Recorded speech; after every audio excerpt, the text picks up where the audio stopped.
en fait, les élus de Mu et des Atlantes, ce sont des mutants. Ok. Bon, alors ça se poursuit sur les grandes révélations que j'avais pas du tout vu venir. Les assaillants d'Esteban, Zia et Pavo sont des enfants. Wow. J'avais pas du tout discerné avant. Et donc ils sont un peu surpris par ça. Ils pensent que ce sont des sorciers. Mais la fille que Mendoza a croisée, qui s'appelle Indali, qui est un peu la chef du coin, arrive pour les dire non, attendez, ils sont pas méchants, ils sont pas avec Barbe Rouge, le méchant Barbe Rouge qui correspond donc à Ambrosius, qui s'en est pris à leur famille. Parce que oui, je me suis pas trop étendu là-dessus, mais ça fait quand même quelques temps qu'on insiste un peu sur son côté, il est roux. C'est genre le seul personnage roux qu'on a vu dans toute la série, et on insiste sur le fait qu'il est méchant un peu parce qu'il a la couleur rouge, vous voyez, c'est... détail à la con, mais je trouve ça moyen quand même. Bon. Et donc, il leur raconte un petit peu leur déboire. Tous leurs parents ont été enlevés pour faire du travail forcé au nom du Raja, qui en fait techniquement ne dirige plus grand chose. C'est Mendoza qui lui dit un petit peu quoi faire, étant donné que maintenant il l'a un petit peu sous son joug, parce que grâce à ses potions, il arrive à se sentir mieux, sachant qu'il l'a clairement rendu dépendant à ses potions. Donc voilà, c'est un truc intéressant, même si... Ouais, ça veut résumer un petit peu les problèmes d'un peuple en un sale con qui arrive pour se faire du pouvoir, etc. Zarès n'a vraiment aucune subtilité en tant que méchant. Maintenant qu'il est dévoilé, il est prêt à faire travailler les enfants, on le voit à la fin de l'épisode, pour arriver à ses fins. Donc voilà, hein, c'est juste un sale enfoiré fini qui a aucune considération. D'accord, comme vous voulez, comme vous voulez. Enfin bon... nos enfants leur proposent de faire une petite collaboration afin de pouvoir se débarrasser d'Ambrosius et libérer les parents qui ont été enlevés, dont Athanaos, hein, puisque il fait partie du lot maintenant, le père d'Esteban. Ils acceptent vite, et donc il y a quelques petits trucs qui se passent durant la nuit. On va commencer par le gros morceau parce que là, celui-là, ça m'a bien fait tiquer. Parce qu'on apprend que Zia n'a plus seulement le pouvoir de prédire des catastrophes naturelles, maintenant elle sait faire de la télékinésie. Oui, on la voit s'essayer à bouger une pierre par la pensée, et elle y arrive. Donc voilà, télékinésiste. Waouh! Comme ça, vous me balancez ça comme ça, c'est un petit peu abrupt et un petit peu abusé quand même, je trouve. Waouh, ça fait super bizarre d'avoir ce truc qui a pas du tout été amené. Je veux dire, c'est pas parce qu'elle se découvre des pouvoirs de prémonition que tout d'un coup elle devrait avoir le pouvoir de télékinésie. Faut pas exagérer non plus. C'est fait de façon totalement nonchalante. Elle se dit, ah tiens, si j'y arrivais, eh ben, elle y arrive. Et le pire avec ça, c'est qu'elle n'en parle pas. Il y a Esteban qui vient discuter avec elle, et elle lui dit pas, tiens, il semblerait que je sache faire bouger les objets par ma pensée, regarde. Et non, elle garde ça secret, pour une raison qui m'échappe. Au cul. C'est une grosse connerie quand même ce truc-là, je trouve. Donc, et c'est pas en lien avec la couronne d'Orichalque qu'on a vu dans la Cité d'Or et qu'ils viennent de visiter, qui aurait réveillé quelque chose chez elle ou un truc comme ça, parce que tout le monde pouvait utiliser cette couronne, hein, donc ça remonte nulle part. D'ailleurs, en parlant de cette couronne, pendant ce temps-là, il se passe quelque chose auprès d'Ambrosius qui étudie un peu cette couronne qu'ils lui ont donnée. Il se rend compte en fait que cette couronne ne permettait pas juste de faire bouger les petits cubes d'orichalque précis, ça peut faire bouger l'orichalque tel quel. Voilà, n'importe quel truc en orichalque, ça peut le faire bouger par la pensée, ça nous donne ces pouvoirs-là. Donc il se dit que grâce à cette couronne qui lui offre des pouvoirs un peu spécifiques sur l'orichalque, étant donné que maintenant l'orichalque c'est un métal très répandu, hein, il suffit de trouver une construction du peuple de Mu, il y a eu des dizaines et des dizaines de tonnes d'orichalque qui ont été employées pour les construire, donc il a normalement la possibilité de contrôler pas mal de trucs. Cela étant, oui, il a, grâce au plan qu'il y a dans sa pyramide de Mu, la possibilité maintenant, grâce à cette couronne apparemment, de construire des soleils noirs. Et donc pour ça, il va avoir besoin de main d'œuvre. Je ne sais pas exactement ce que c'est la ligne noire, c'est la première fois qu'on en entend parler. Donc j'imagine que ce sont des armes, une quelconque sorte, pour lui permettre de faire je sais pas quoi. Mais bon, pour l'instant, ça va pas aller plus loin.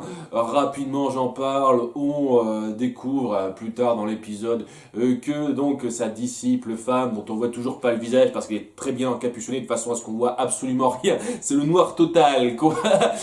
S'appelle Laguera.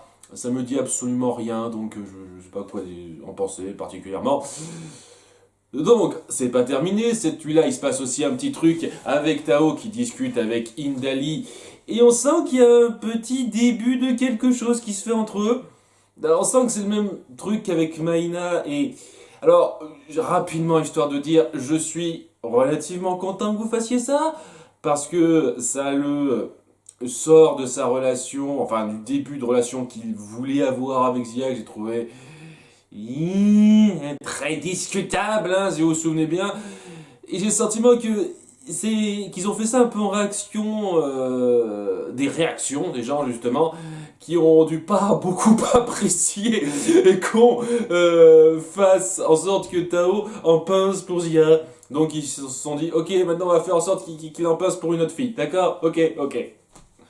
Enfin bon, c'est ce genre de truc, depuis la saison 2, on a ça, on a nos différents personnages principaux, enfin surtout Zia et Tao, qui en pincent pour le garçon ou la fille de service, et voilà, quoi, c'est un peu gavant, ces espèces de petites histoires d'amourette à la con qu'on crée, qui vont aller nulle part. C'est bien sûr que ça ira nulle part, la relation entre Imdali et Tao, enfin bon...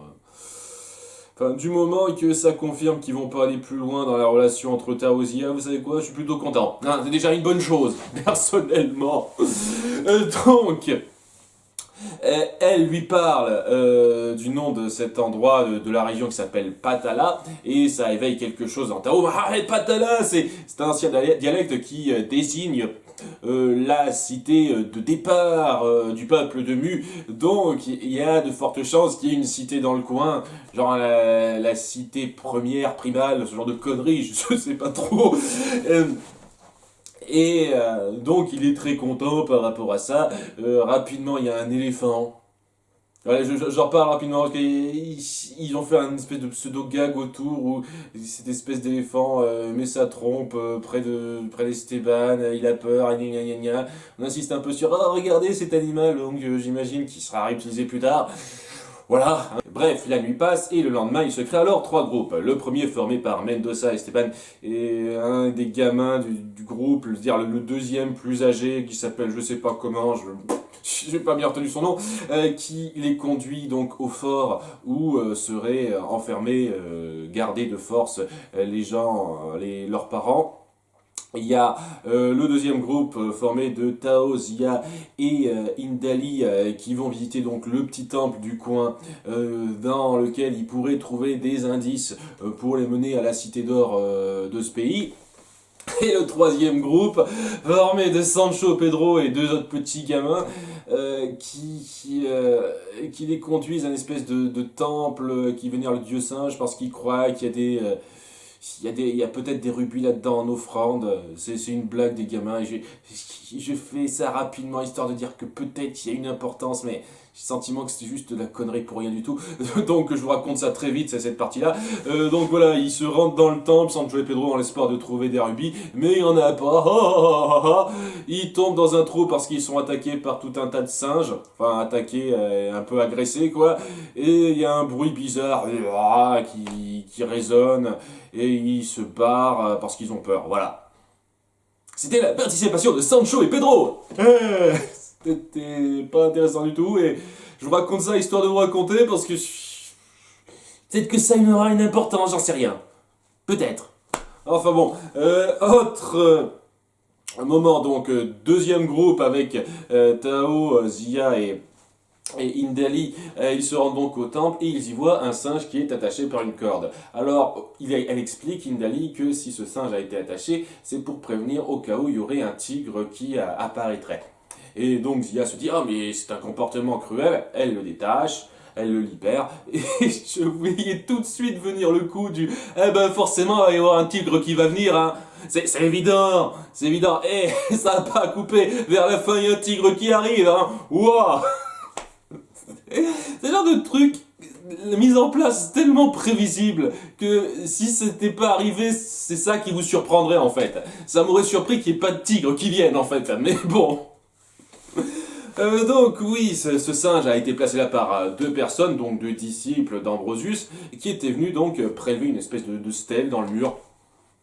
Je veux dire, ça fait combien de temps qu'ils sont là? Un petit moment quand même. Je veux dire, les parents des gamins ont été capturés pour faire du travail forcé il y a un petit moment, etc. Et c'est que maintenant qu'ils se disent, ah, on va visiter un temple pour prendre une dalle. Ou je sais pas, ça leur a été indiqué par la grande révélation d'Ambrosius lorsqu'il a re-regardé les plans de sa pyramide de Mu grâce aux nouvelles informations que la couronne lui a données. C'est pas clair pour l'instant, peut-être, peut-être. Enfin bon, il se barre.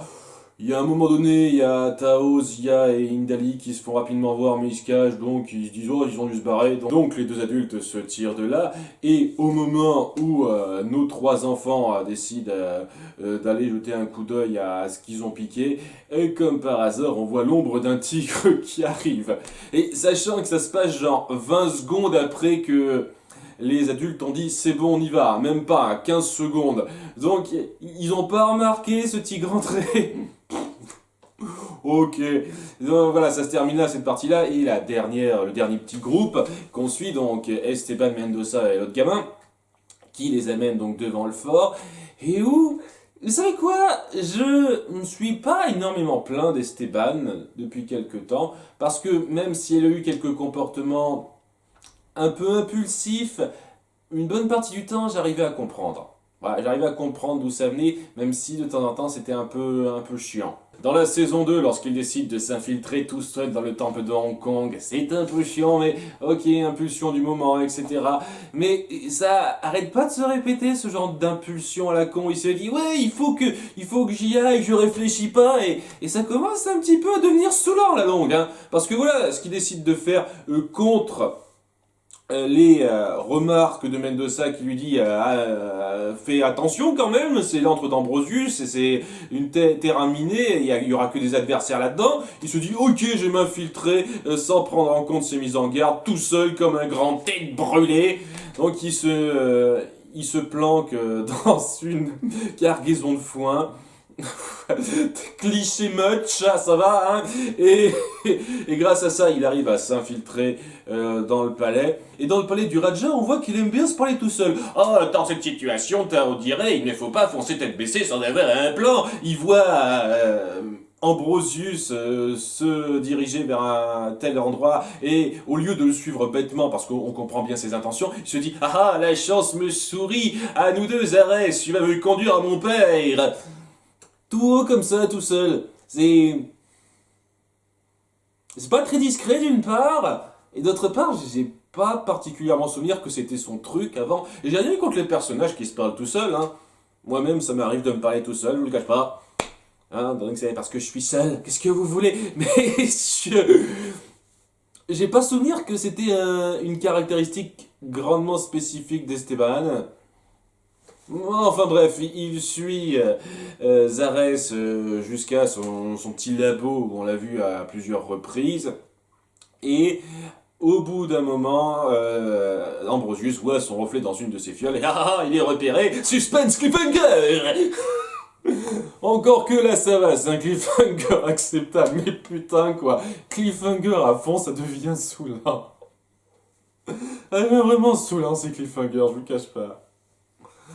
Donc, ouais, ça allait à peu près. Il y a des trucs qui me gênent beaucoup, ne serait-ce que les pouvoirs que Zia sort de ses fesses de télékinésie, c'est gavant ça. Tu veux pas balancer un truc comme ça, aussi fort, histoire de... Ça a besoin d'être amené réellement, ça a besoin d'avoir de la mise en place réelle. Là, c'est pas juste dire, oh, tout d'un coup, Zia se dit... J'ai eu des prémonitions, et si tout d'un coup je pouvais avoir des pouvoirs de télékinésie? Ok, elle peut.